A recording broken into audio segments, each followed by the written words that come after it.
దూత media, power of news. నమస్కారం, దూత మీడియాకు స్వాగతం. ఈరోజు ముఖ్యంగా మనం చెప్పుకోవాల్సింది ఏంటంటే ఇంటింట హనుమ జెండా, అదే మనందరికీ కొండంత అండ. అంటే మనం చాలాసార్లు ఈ కార్యక్రమం చేస్తూ వచ్చాం. మొట్టమొదటిగా మనం చెప్పేది ఏంటంటే ప్రతి సంవత్సరము కూడా ఉగాది పండగ రోజు మనం బాగా చెప్తూ ఉంటాం జనాలందరికీ కూడా, మీ ప్రతి ఒక్కరూ కూడా మీ ఇంటి పైన రెప్పరెప్పలాడే కాషాయ రంగులో ఉన్న ఆంజనేయ స్వామి జెండాని ఎగరవేయండి అనేసి అనమాట. దాని వెనకాతల చాలా చాలా విశేషంగా ఉందండి. ఎందువల్లంటే మనం హనుమాన్ చాలీసాలో చూసుకున్నట్లయితే హాద్ ధ్వజదో ధ్వజాభిరాజై కాందే మూం జజనీ ఊచాజై అంట. హాద్ ధ్వజ ధ్వజాభిరాజై, అద్భుతంగా. అసలు ఎలాగంటే ఒకానొక రోజునంట పాండవులు బాగా కష్టాల్లో ఉండేవారు నిత్యము కూడా. వాళ్ళు ఏం చేసేవారు, ఎవరికన్నా కష్టాల్లో ఉంటే వాళ్ళు నిత్యము రామాయణం పఠిస్తూ ఉండేవారు.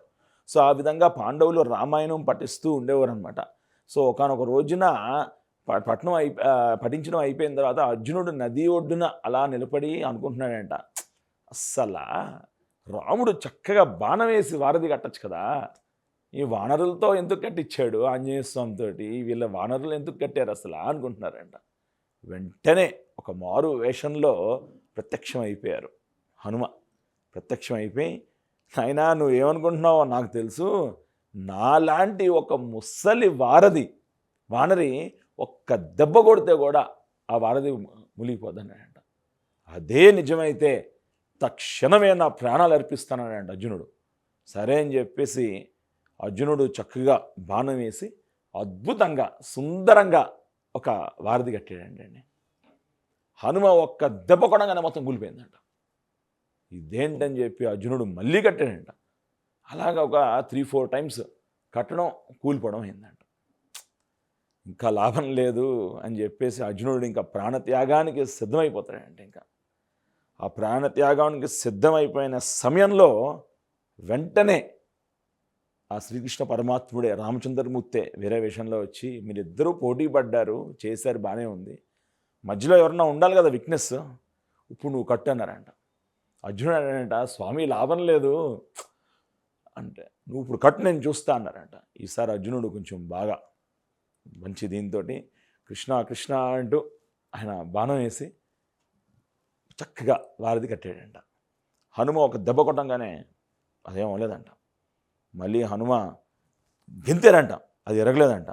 సూక్ష్మ రూపధరి సియగిదిగావ వికట రూపధరి లంక జలావ. మహానుభావుడు గ్రాస్పింగ్ పవర్ చాలా ఎక్కువ అనమాట ఆంజనేయ స్వామికి.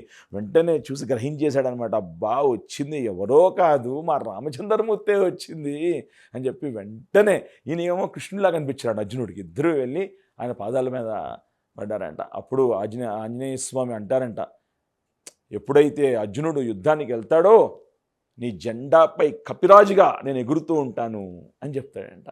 ఆ విధంగా యుద్ధం అంతా అయిపోయింది, మహాభారతం యుద్ధం అంతా అయిపోయిన తర్వాత ఫస్ట్ కృష్ణుడు దిగుతాడంట బండి. ఆ వాహనం ఫస్ట్ కృష్ణుడు దిగిన తర్వాత, అర్జున ఇంకేమన్నా ఉన్నాయా, మేమన్నా మర్చిపోయామో చూడు అన్నాడంట.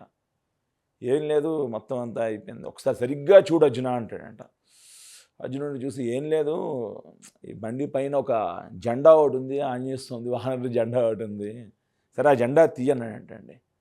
ఒక్కసారిగా ఆ జెండా ఇలా తీయంగానే ఆ రథం ముక్కలు అయిపోయిందంటే, ఎన్నో కొన్ని కోట్ల బాణాలు కొట్టుకుని ఉంది, కానీ ఆ జెండా వల్ల అలా నిలబడుతూ ఉందన్నమాట ఆ రథం. ఆ యొక్క ఇది ఒక్కసారి జెండా తీయంగానే అర్జునుడు బెదిరిపోతాడంట.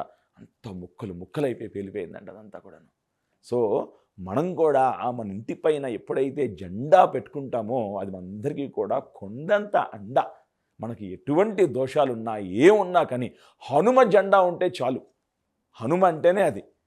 కాబట్టి ఇంటింట హనుమ జెండా, అదే మనందరికీ కొండంత అండ. ప్రతి ఒక్కరూ కూడా మీ ఇంటి పైన వెలలా కూడా రెప్పరెప్పలాడే కాషాయ రంగులో ఉన్న ఆంజనేయ స్వామి జెండాని తప్పకుండా ఎగరేయండి. జై శ్రీరామ్, జై హనుమాన్, జై గోమాత, జై సనాతన హైందవ ధర్మం. For more updates please subscribe దూత మీడియా.